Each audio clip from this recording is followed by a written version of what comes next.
Hello everyone, I welcome you all in your business studies class. In our last video, we have started our new unit which was sources of business finance. तो वहाँ हमने basic discussion किया था कि business finance का क्या nature है, क्या इसकी सिग्निफिकेंस है, बिजनेस के लिए ये क्यों ज़रूरी होता है। अब हम बात करते हैं बिजनेस की फाइनेंशियल रिक्वायरमेंट्स की कि किस किस टाइप में बिजनेस को फाइनेंशियल रिक्वायरमेंट्स हो सकती हैं। तो फाइनेंशियल रिक्वायरमेंट्स को हम डिस्ट्रीब्यूट कर देते हैं थ्री कैटेगरीज में। One is long term financial requirements, another is medium term and third one is short term financial requirements. तो ये टाइम पीरियड के बेसिस पर हमने इन्हें क्लासीफाई किया। लॉन्ग टर्म वाला कहता है कि जब लंबे टाइम के लिए लाइक मोर देन 10 ईयर्स के लिए जब आपको चाहिए, 10 ईयर्स या 10 ईयर्स से ज़्यादा के लिए जब आपको पैसा चाहिए, तो वो आती है लॉन्ग टर्म की कैटेगरी में। किस लिए चाहिए हो सकता है? लैंड बाय करने के लिए, बड़ी बड़ी जो मशीनें होती हैं उन्हें लगवाने के लिए, बिल्डिंग्स के लिए। बिल्डिंग कंस्ट्रक्शन की है लंबे टाइम तक, अब दोबारा नहीं होगा कंस्ट्रक्शन, तो इन सब रिक्वायरमेंट्स को पूरा करने के लिए जो पैसा चाहिए वो है long term financial requirement. Medium term वाला कि आपको less than 10 years, 5 to 7 years कह सकते हो आप, उसके लिए जो पैसा चाहिए। तो यहाँ आप कह सकते हो रिप्लेसमेंट ऑफ मशीन्स, कि मशीन आपने लगा ली वो तो आपकी लॉन्ग टर्म रिक्वायरमेंट है, उन्हीं मशीनों को रिप्लेस करना है, रिसर्च वगैरह करनी है मार्केट में। तो इस टाइप में ये जो आपको चाहिए पैसा, that is for medium term. तो मीडियम टर्म में 5 to 7 ईयर्स का आप लेके चलते हो ड्यूरेशन। शॉर्ट टर्म में है कि 1 ईयर या लेस देन 1 ईयर।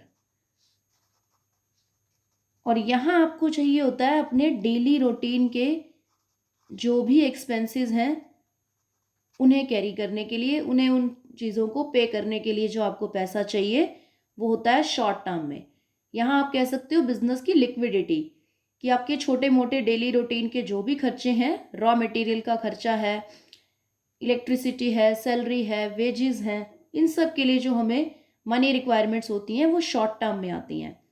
तो जैसे ही बिजनेस की रिक्वायरमेंट्स वैसे ही सोर्सेज आपको मिलते हैं अवेलेबल। कि बिजनेस की रिक्वायरमेंट्स अगर 3 लेवल पर हैं तो जो ये सोर्सेज होते हैं ये भी 3 लेवल्स पर होते हैं। कि आप अगर लॉन्ग टर्म के लिए चाहिए तो लॉन्ग टर्म सोर्सेज से हम जो है वो अरेंज करेंगे। अगर हमें पैसा मीडियम टर्म के लिए यूज़ करना है तो हम मीडियम टर्म सोर्सेज से अरेंज करेंगे, और अगर शॉर्ट टर्म के लिए चाहिए तो हम शॉर्ट टर्म सोर्सेज का यूज़ करेंगे। तो अपनी नीड के अकॉर्डिंग हम सोर्सेज को यूज़ करते हैं। इन्हीं की आगे डिटेल में हम कैटेगरीज भी पढ़ेंगे। तो एक आप सोर्सेज को ये भी कह सकते हो कि जो फाइनेंस अरेंज करने के सोर्सेज हैं उन्हें आप वैसे जो है नेचर के लेवल पर भी कैटेगराइज कर सकते हो। तो वन हम कहते हैं कि होते हैं ओनर्स सोर्सेज, दूसरा होते हैं आपके बोरोड फंड्स।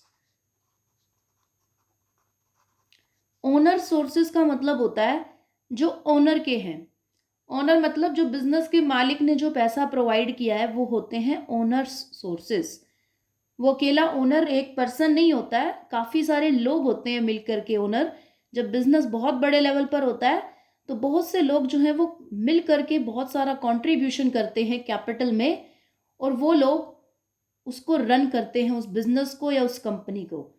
अब बात यहाँ पर यह है कि बहुत ज़्यादा कितना, बहुत ज़्यादा, तो एटलीस्ट 51% कंट्रोल, 51% कैपिटल वो जो है कंट्रीब्यूट करते हैं, एटलीस्ट है। इससे ज़्यादा कितना भी कर सकते हैं। और बोरोड फंड होते हैं जब आप बाहर से किसी बैंक से, पब्लिक से या फाइनेंशियल इंस्टीट्यूशन से लोन के रूप में अगर पैसा लेते हो तो वो आता है बोरोड फंड्स में।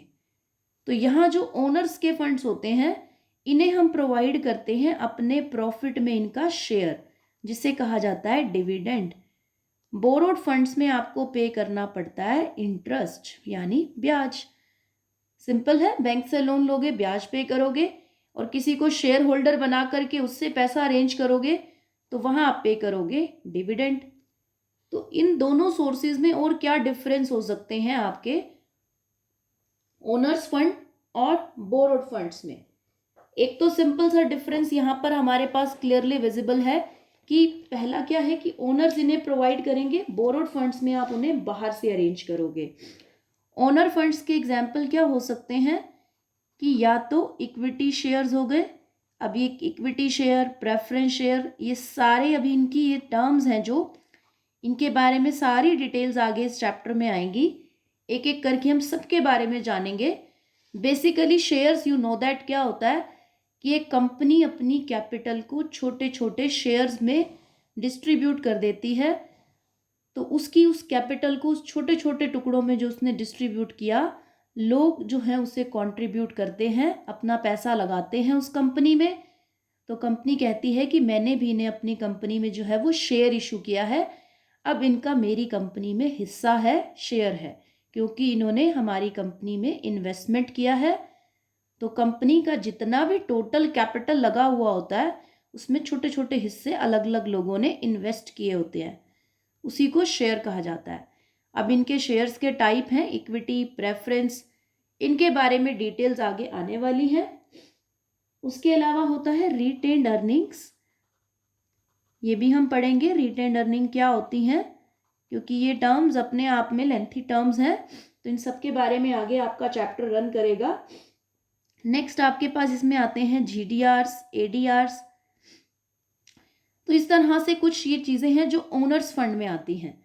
बोरोड फंड्स जो होते हैं, यहाँ पर आपके पास आता है बाहर के लोगों से अरेंज किया हुआ पैसा, डिबेंचर हो सकते हैं, बैंक का लोन हो सकता है यहाँ पर, उसके अलावा ट्रेड क्रेडिट हो सकते हैं, किसी बिजनेस से ही हमने जो है वो उधार लिया है, तो इस टाइप में ये होते हैं आपके बोरोड फंड्स।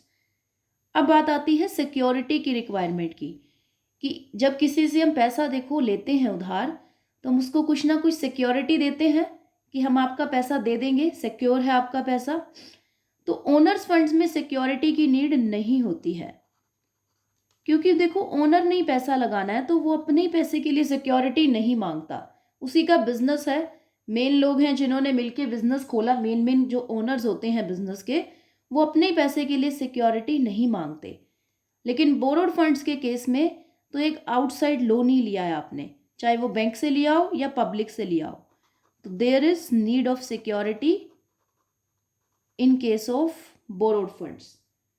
नेक्स्ट उसके बाद होता है कंसीडरेशन। कंसीडरेशन का मतलब होता है आप कहीं कुछ इन्वेस्ट करोगे, आपको बदले में क्या मिलेगा। तो ओनर फंड के केस में जो कंसीडरेशन होता है वो प्रॉफिट में शेयर होता है, कि आपको प्रॉफिट में शेयर मिलता है उस बिजनेस के। बोरोड फंड्स में जो कंसीडरेशन आपको मिलती है वो इंटरेस्ट होता है, एक फिक्स इंटरेस्ट है, रेट से वो मिल जाएगा। प्रॉफिट में शेयर हो सकता है ज़्यादा भी मिल जाए जब बात आती है ओनर्स फंड्स की। Then risk of refund. Owner के केस में देखो रिफंड रिस्की है, क्योंकि ओनर का पैसा लास्ट में हो सकता है जब उसको रिफंड होने लगेगा। रिफंड कब होगा? ओनर का पैसा जब बिजनेस बंद हो रहा होगा, वाइंड अप हो रहा होगा। हो सकता है नहीं भी हो पाए रिफंड, क्योंकि लॉस हो जाए बिजनेस को। लेकिन बोरोड फंड्स के केस में कोई रिस्क नहीं होता है। क्यों नहीं होता है? क्योंकि इनका पैसा तो एक फिक्स टाइम के बाद पे होना ही है। लोन वगैरह आप लोगे वो तो आपको रिफंड करने ही है, चाहे आपका बिजनेस कैसे भी हो, कैसे भी लॉस में जा रहा है। ओनर फंड के केस में आप ओनर्स को तो मना कर सकते हो कि अब उनका पैसा रिफंड नहीं हो पाएगा, डूब सकता है उनका पैसा, बट आउटसाइड लोन वगैरह आपको पे करने ही पड़ते हैं। देन आता है पीरियड ऑफ इन्वेस्टमेंट। तो ओनर फंड के केस में जो इन्वेस्टमेंट पीरियड है पूरा लाइफ टाइम है बिजनेस का, कि पूरी लाइफ पैसा इन्वेस्ट रहता है ओनर्स का, और कभी वो निकाल पाते हैं जब बिजनेस को बंद करने की बारी आती है। बोरोड फंड के केस में एक लिमिटेड टाइम होता है, 10 ईयर्स, 12 ईयर्स, 5 ईयर्स, उसके बाद वो रिटर्न कर दिया जाता है इन्वेस्टमेंट, कि जिससे भी हमने पैसा लेके इन्वेस्ट किया अपने बिजनेस में उसको हम रिटर्न कर देते हैं वो।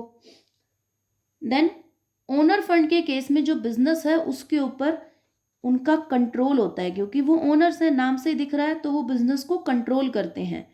बोरोड फंड के केस में उनका कोई कंट्रोल नहीं होता, क्योंकि वो तो सिंपली आप जो है क्रेडिटर हैं बिजनेस के, कि एक लिमिटेड टाइम तक वो क्रेडिटर रहेंगे, अपना इंटरेस्ट लेंगे, प्रिंसिपल अमाउंट रिफंड होगा एंड दे आर गॉन।